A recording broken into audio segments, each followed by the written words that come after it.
don't even know how to start this. Okay. Literally, my chair is not working. My knee is bleeding. I found this device on the front porch. They didn't make me sign for it. Everything is just not really going to plan, and I don't know why. I think I know why. But anyways, what is up, you guys? It is me, Brian, here. And I decided on Apple launch day, I was going to do something a little bit cuckoo. And the reason why I'm doing something cuckoo is because the iPhone 14 looks absolutely ugly and disgusting. So, we're going to do a Galaxy Z Flip unboxing. Jenna! Did you know about this? This is an ambush! I feel personally attacked! I know, this sounds crazy. I never thought I would actually be doing a Galaxy Z Flip unboxing.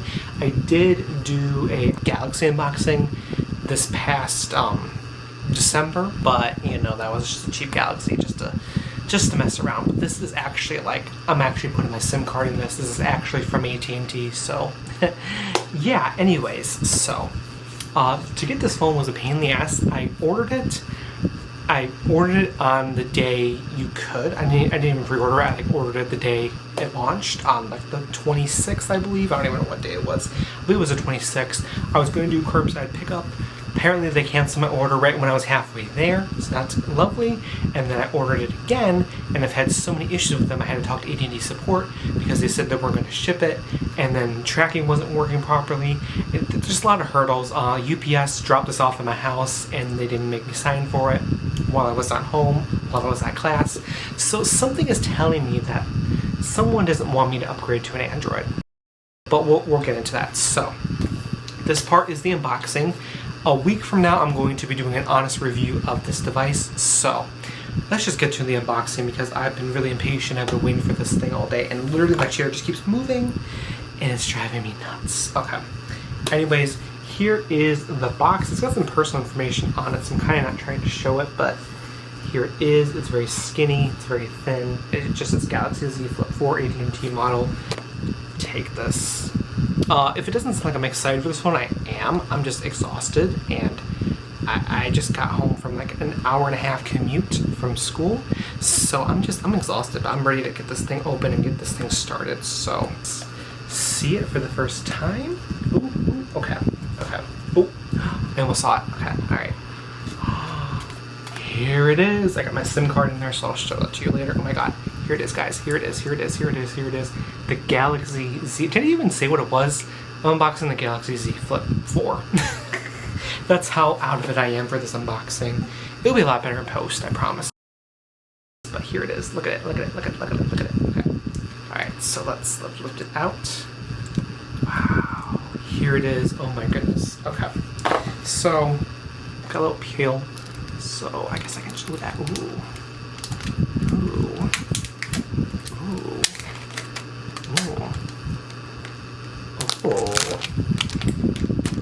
Oh, interesting. Here it is in all of its shiny glory.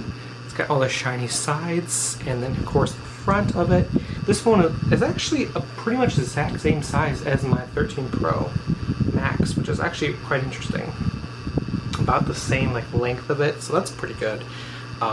It's just a little bit thinner, if that makes any sense. Like the width is different. So there's the side. I'm gonna have to get used to the volume button and then the fingerprint scanner all on one side. It's kind of weird. I don't know.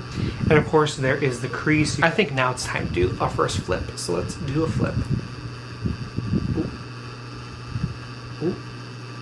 Oh wow. Wow, that's a interesting thing. That I didn't know if we had to like do it a weird way, but anyways, here it is flipped. Ooh. Ooh. So can I don't even want to like, it's hard to flip close. That's a nice sound. I like that sound, but I thought it would be looser. I thought it would be a little bit looser to close it, so like you can't really like slam it. Like I don't want to slam it. So yeah, this is interesting. Flip open. I'm like shaking. I'm like excited, nervous, caffeine. There we go, Samsung. And saying Samsung on this side and Samsung Galaxy. Ooh, powered by Android, which is, yeah, Android. Oh my dear friend. Oh, and there's an AT&T logo. I was hoping it didn't do that. I was hoping it wouldn't say AT&T on it, but yeah. Oh, okay, welcome. All right. This thing is a lot lighter than my iPhone 13 Pro Max. It's a lot lighter. It's actually, I'd say probably about the same thinness. Obviously, it's in a case right now, but yeah. Screen looks nice. That crease, I like barely feel it. I do not feel that crease that much. And here's the keyboard. The keyboard is very interesting, as you can see. Not used to the Samsung keyboard, but all right. Copy apps and data. Let's do it, because we're going to transfer literally everything from that iPhone to here, so let's do it. But yeah, I like the way this feels on the hand. It's very interesting. So we're going to go from an iPhone. So we're tapping. We're going to switch from iPhone, continue. It wants you to plug my iPhone into into another end.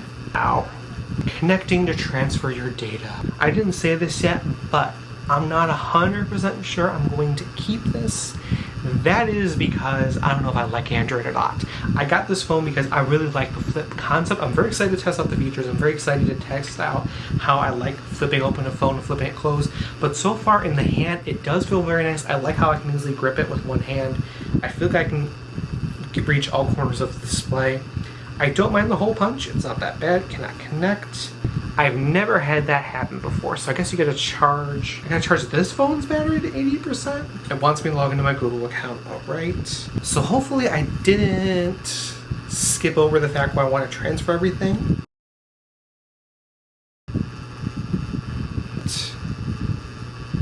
Can't even see. It's interesting. I don't know if I like the fingerprint sensor on the side. It feels weird. It feels like it's also not taking my fingerprint in full. Okay, so it's gotten to the point where it says taking care of your phone. Now this is the interesting part because it's got a bunch of information on how you're supposed to take care of the phone.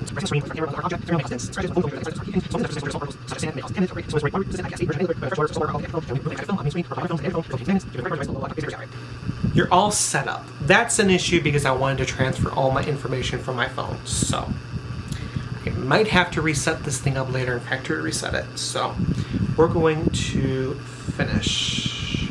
And yeah, none of my information's on here. All right.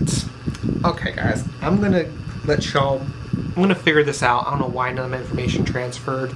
And I'll get back to you guys in a second. Also, Bloatware. Bloatware from AT&T. Bloatware from AT&T. Are you freaking kidding me? That's absolutely disgusting. Disgusting. It has been 24 hours with the Galaxy Z Flip 4, and I'm going to be doing kind of my 24-hour thoughts and opinions on this phone. So yes, it has been my main phone for a whole day now, and we have lots to say about this phone, so let's get into it and talk about my opinions and kind of my struggles with it. So the first struggle I had with this phone was figuring out how to get all the information from my iPhone onto the Galaxy. For some reason, the Galaxy to iPhone transition or transfer process did not work for me at all. I tried about maybe like 6 or 7 times. Basically, the transfer process really sucked and I wasn't able to get any data off of this iPhone onto the Galaxy. I don't know why. I've heard a lot of people say they have issues with the transfer process from an iPhone to an Android and have issues with the transfer process from an Android to an iPhone. So I think that's just something that Google and Apple have to figure out on their own. But yeah, so that was pretty frustrating. I pretty much had to log into every single app on this Android phone, download every single app. I don't have any of my pictures on here. But that's pretty much all I have on this phone. I don't have anything else on here. I had to download all the apps myself. I had to log into all the apps myself. So that's been pretty frustrating and annoying. But there is still lots of issues that I have to discuss.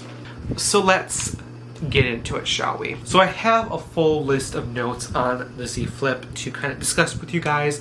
A lot of them do have to do with just Android. So this is kind of my first notes about it, things I've had issues with it. So the first thing is Android has these weird annoyances like notifications come through in a weird bubble or a big ass text box. When I turned on the phone for the first time, all notifications showed up in this weird bubble that kind of split out and then split away really quickly. Because the notifications come through a weird bubble or big text box, I changed it to the big text box because I feel like you cannot read half the notifications. Like, it's a very, very little blurb and then it just splits away really quickly. I like how iOS notifications popped up and down and you could read it and they can interact with it or swipe down all the way. That may be just something with Android that I just don't really know how to use or figure out right now, but that. Some notifications show up at the bottom of the screen. Now what I'm talking about is that sometimes, like when I would install or uninstall an app, sometimes it would show up this weird box at the bottom to say blah blah blah app was uninstalled or blah blah blah app was installed. Like randomly at the bottom, like it didn't give you a notification or not. I think installation and disinstallation notifications are stupid. I got a lot of them when I started up this phone for the first time, and it just doesn't really make any sense why I'm getting these notifications that an app was installed or an app was uninstalled. That feels like just a waste of time for me. I don't know why that does that, but that's just one thing it does. Yeah, and also some notifications also don't show up as a pop, it just shows up as a sound too, which doesn't really make any sense. Like I just got a Reddit notification, I was on the phone itself, and usually when you're on an iPhone, it will show up right there, but I just got a sound and I have to pull down the thing and I see a notification. Another issue I'm noticing right now is some of these things are not in chronological order. So usually on iPhones, like here, I'll show you guys right now. For the most part, most notifications on iPhone are showed up chronologically, so it shows it right in order. On here, it doesn't really show up in order. I don't really know why, but some of it doesn't show up in order, but on the iPhone it does. Doesn't really make much sense to me, but yeah. AT&T bloatware. So when I got this phone and I set it up for the first time, there was a whole page of apps just dedicated to AT&T, and there was actual advertisement on the home screen. Why does AT&T think that's okay? Why does Samsung allow for this to happen? I don't understand what's Androids that have bloatware, but every single Android phone that I've touched or seen in person has always had bloatware. So I literally had to delete probably like 10 or 15 apps off this phone just to get rid of the freaking bloatware because it was just really ridiculous. I don't know why Android phones still have bloatware in 2022. That doesn't make much sense. Notification shade randomly deletes notifications. I've noticed this a couple of times. I don't know if this is just a glitch with Android or something like that, but I would notice if I check a notification and then I go back to it. Now what I mean by I check a notification and then I go back to it and it's gone, I mean that I look at the notification in like the notification shade and then I go back and try to check it again and it will just randomly disappear. I don't mean actually like going into the app and then expecting the notification to still stay there, because I know on iOS and Android it does that, but what I mean is I would literally see a notification and then I'd go try to check it again and it wouldn't be there. That's what I mean. It would either be in a different spot or be completely gone. I don't know why that's a thing. I don't know why that happens. I don't know if that's something with Android. I don't know if that's something with the phone. Maybe I have to restart the phone or something like that. But that's something I noticed. I'm kind of just like, why would a notification just randomly delete and not show up? Gestures and apps are very, very weird. So I have on the phone, I don't know if you can see at the bottom, I have the universal bar or whatever it's called on the bottom of the phone, which basically, it just works like an iPhone where you swipe up or something like that. Usually on iPhones, if you want to see an app switcher, all you have to do is just swipe up at the bottom. Why isn't it working? See, it shows up Samsung Wallet. What the fuck is this? Show app switcher? Now I show the app switcher. See, some of these things just doesn't make any sense to me, honestly. So, Android, you're kind of pissing me off at this point. Apps move in weird ways. So, like I said, there's a weird back button on Android. There's a weird back button on Android. Whenever you want to get back, you have to swipe from the side. But that is actually just a universal one, so you can actually literally be in an app back home, which is interesting. App layouts feel less streamlined and more complex. So on certain apps like Facebook, it looks really weird. On Instagram and Twitter, it looks definitely a little bit weird. Sometimes some apps just don't feel like they have a good Android version of the app. And I think that's just something with Android in general. But like some apps just don't look the same on iOS that they do on Android. It's a little bit weird. I know Facebook looks a little bit different. Double swipe for controls is annoying. Know what I'm talking about double swipe is? So whenever you want to get to controls on an Android, you simply swipe down and then you can get access to some of them at the top, but if you want more, you have to double swipe down to get to these notifications. Hello, swipe on down. On iPhone, it's a little bit different because of course you have like the notch. So if I want to get to something on iPhone, of course I can just swipe down, I get my notifications, and if I want to get to Control Center, I swipe down this way. So dark mode is not universal on Android. What I mean is that some apps don't support it, and also some apps literally just don't recognize you're in dark mode for some reason. Like for Twitter, for instance, I've downloaded Twitter for the first time. I was on Twitter and I was on dark mode on the phone, and it didn't recognize it was in dark mode for some reason, which doesn't really make much sense. I don't know why it's that app. Like Instagram, it recognizes it's in dark mode. It's totally fine. It does that. But for Twitter, when I started Twitter for the first time, it didn't show that. I know TikTok doesn't have a dark mode. Facebook, I think, has a dark mode, but not on Android. It's just weird. Like, I feel like every single app should recognize dark mode and actually do it system-wide. The back gesture is really fucking annoying. I've noticed that every single time that I try to go back on an app, I literally get out of the whole entire app when I do that, and I'm so used to an iPhone not having that back gesture, so the back gesture just doesn't really make much sense. Some of these gestures are just really annoying. Like for multitasking, having to go into the multitasker, then tapping it, and then tapping split view. That feels like it should be a lot easier than it is, but you know, whatever. And then the emojis. The emojis on this phone fucking suck. I hate the emojis so much. I miss iPhone emojis so much. And then the last thing I really hate about Android is it doesn't have iMessage. Now, iMessage I love so much. I really miss iMessage. It just feels like my messages aren't getting sent properly. It feels like I just can't communicate with people properly. So iMessage is something I really miss on my Z Flip. Some things that I do like is the cover screen is very useful and cute to customize. Now here is my cover screen right now. It has... So sometimes you have to double tap it into it, but here is my cover screen. It has some skeletons on it, which is really cute. I do have this thing called Cover Screen OS on here, which is quite nice. So whenever I want to open up an app on here, it literally gives me apps. So I can literally scroll through these and pick an app and use it on the cover screen. So a fun example I like to do is I like to watch YouTube videos on the cover screen. Sometimes you do have to unlock the phone, but look at YouTube on the cover screen. That is absolutely hilarious. So I can watch a video on here. So let's just watch a video, random video. Switched from Android to iPhone, you may have tried setting a custom ringtone only to find out that it's not possible unless you're prepared to follow. So that is really cool. I don't know why this exists, but yeah, apparently you can actually access apps on the cover screen, which is really cool. I guess the cover screen is really nice. I also like it that I'm not actually checking my phone more often, so I have my phone just on my desk like this. Whenever I get a notification, I get a buzz, and I see it on the screen, I can check it really quickly. And if I don't need to check my phone, I will just ignore the notification. I wish there was more interaction with the cover screen. Like, I wish I would actually be able to actually type a message on the cover screen. I think that'd be kind of cool. Now, would it be useful? Probably not, but I think that would just be a really cool idea to add. The phone is very lightweight. Now that's something I really like a lot. This phone is a lot lighter than my 13 Pro Max. Now for some reason, the 13 Pro Max is just a big beefy hunk of beast.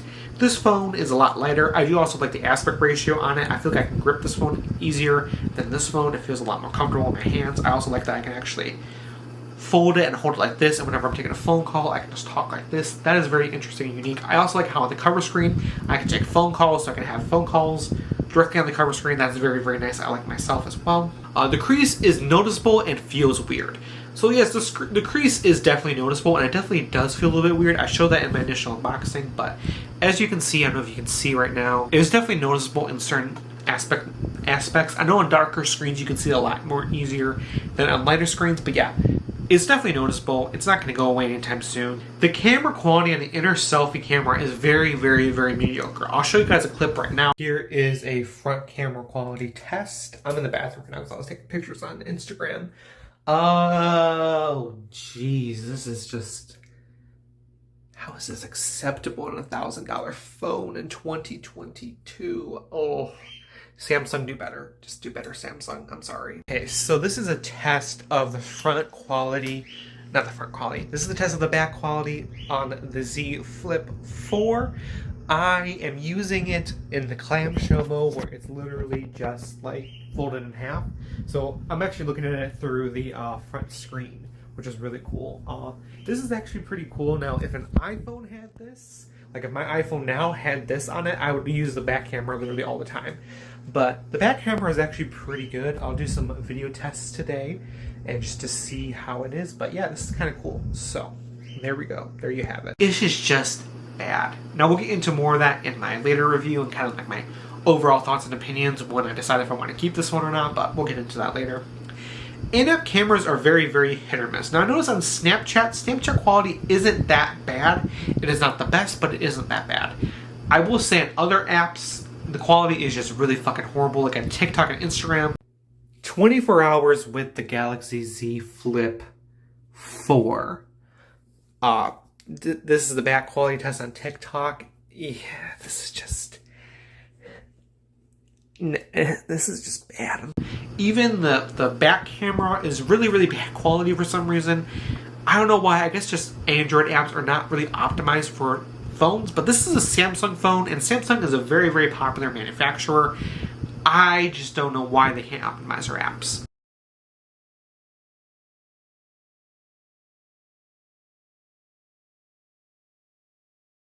That is my first 24 hours with the Galaxy Z Flip 4. Overall, that's my first thoughts and opinions.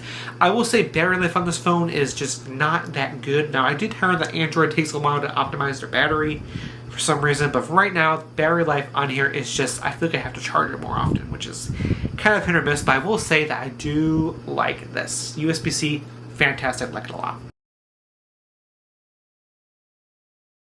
Alright, so I decided I want to wrap everything up.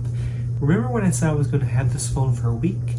Well, after my 3 days with this phone, I have decided I don't want to do that anymore. So let's discuss and kind of wrap up day 3 of owning a Galaxy Z Flip. So here are some of the positives I had, because I know I've been focusing a lot on the negatives of this phone. I want to really highlight the positives of everything, because there is positives to having a foldable, flexible phone. It's just that there's still negatives, and also a lot of my negatives have to do with Android, which is something that some people like. Some people love Android, some people will switch from iPhone to Android and they'll love it. It all depends on the person. But I have 2 positives to talk about. I know, not a lot. The screen is very vibrant. So I've noticed whenever I go back from the Z Flip to the iPhone, I notice that this screen is a lot brighter and a lot more vibrant, if you will. And I think that's just something to do with Android Samsung panels being used on this phone. Another thing is that certain animations are snappier than iOS, like unlocking and switching apps. So whenever you unlock the phone, unlock it, unlocked. Unlock it, unlock. It's very quick and very responsive, which is really nice. That's something else I noticed. I also noticed that unlocking animation is a lot smoother, and also switching app animation. As you can tell on here, it's very quick to go to different apps, and very quick to swipe it away, or very quick to just close everything out. That is something nice I do like about Android. So those are some positives about this phone. These more have to do with Android in general, but again, I wanted to show you guys some positives because I'm not all hating on this phone. The next part of the video is going to be all the negatives about the phone so far today. So today was my first full day of school using the Galaxy Z Flip, and yeah, we need to talk about this battery life. Full day at school shows the battery flaws, like needing to be recharged multiple times and dying fast. So for some reason, I don't know why, but Androids have this thing where they have like adaptive battery, where it takes a couple weeks for them to learn your battery patterns and stuff like that. So I'm going to be checking my usage patterns today. So basically, it says I had 12 hours of usage today. Battery died very quickly, and then I had to recharge it back up. And when you actually look at actual screen on time, I only had 4 hours of screen on time and 8 hours of screen off time. And in those 4 hours of screen on time, I lost a lot of battery very quickly. Like I did say before, it is still learning battery usage patterns, which is something that Android does apparently. Typing on the skinny screen is horrible, and I have made so many mistakes that I have to text super slow. So, this screen is very skinny, as you can tell. And this keyboard is just not the most ergonomical keyboard and easiest keyboard to type on. Another thing I do want to talk to you about is that one-handed usability on this phone is just not it. There's honestly no way I can use this phone comfortably one-handed.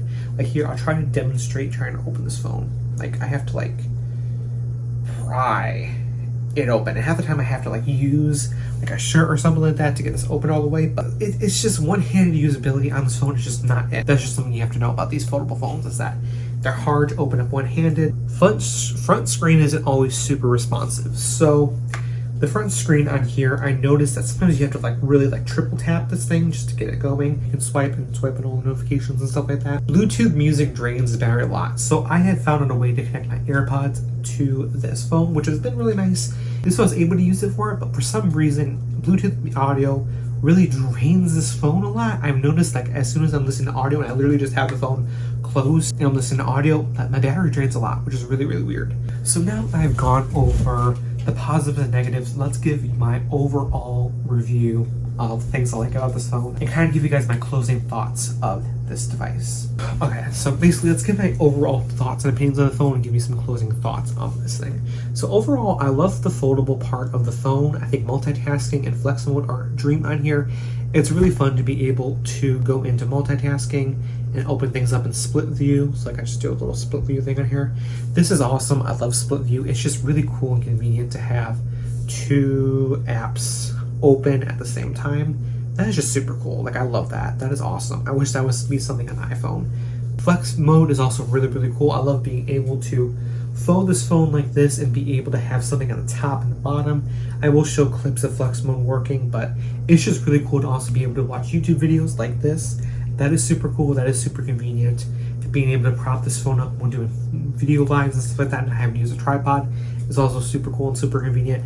If this thing had a better camera and everything like that, I definitely would be using flex mode a lot more, but because the camera is so mediocre, especially with social media apps, I just don't like using this camera. The front screen is very useful. I do like this front screen a lot. It is super cool to be able to check your notifications and do everything that you would do on a phone, just like this clamshell mode. It lets you really think about notifications and what you want to see on it, and also being able to actually access the phone like with full apps with Cover Screen OS. It's just super cool. Like honestly, being able to launch Twitter on here and be able to scroll through Twitter, even though it's such a novelty, you can barely read anything. Like it's just really cool. Like this cover screen is awesome. I'm definitely gonna miss that. There are so many of my issues are Android related. So like I said, if you do know Android a lot, you're not gonna really have any issues with this phone besides for like durability wise and stuff like that. But if you're someone like me who kept seeing all the Samsung ads about this phone, kept seeing YouTube videos and TikToks about this phone, and were really interested and wanted to switch to it, you'll definitely come into some issues switching from iOS to Android. That's just something that comes with the phone. Durability is still very questionable. I honestly don't know this phone could last more than 2 years, especially with the screen. I definitely cannot see this phone lasting past more than 3 years. Camera still needs major improvements at this price. This phone is $1,000 and the camera quality still looks really, really bad on Instagram, on TikTok, on Snapchat. It doesn't look that good. I know that Galaxies now have really good quality on these social media apps, and I don't know why they couldn't put a better camera in the Z Flip. I would say you should buy the Galaxy Z Flip 4 if you want a foldable and like Android. If you want a foldable and like Android, buy this phone. You'll be very, very happy with it. You're going to love it. Even with the Galaxy Z Fold, you're going to be very, very happy with the phone. But don't buy this phone if you like iOS and are leasing it. If you love iOS like I do, and you want to switch to Android because of this phone, which is exactly why I switched to this phone, because I thought it would be really, really cool and really exciting, you're going to find so many issues and flaws with the thing that it's just not going to be worth it. And especially with leasing this phone, I just can't confidently say this is going to last more than 3 years. Overall, my whole thoughts and experience with the Z Fold is that it's a really fun phone to have. And if you like Android, you're definitely going to like this phone. If you are coming from iOS like I did, I would do more research on it. I would look more into Android videos. Overall, this phone is awesome. It's really cool, but I cannot live with Android. That is my opinion. I cannot live with Android. Anyways, thank you guys so much for watching this video. If you like this video, be sure to give me a thumbs up and comment down below if you've had a Z Fold in the past and tell me about if you like the Z Flip or the Z Fold. Let me know about your experiences with it, experiencing from switching from iOS to Android. If you liked it, if you hated it, let me all know in the description down below. I'm very happy to be back on my iPhone again. But yeah, thank you guys for watching this video. You guys have a great day, and this phone is going back tomorrow. Sorry.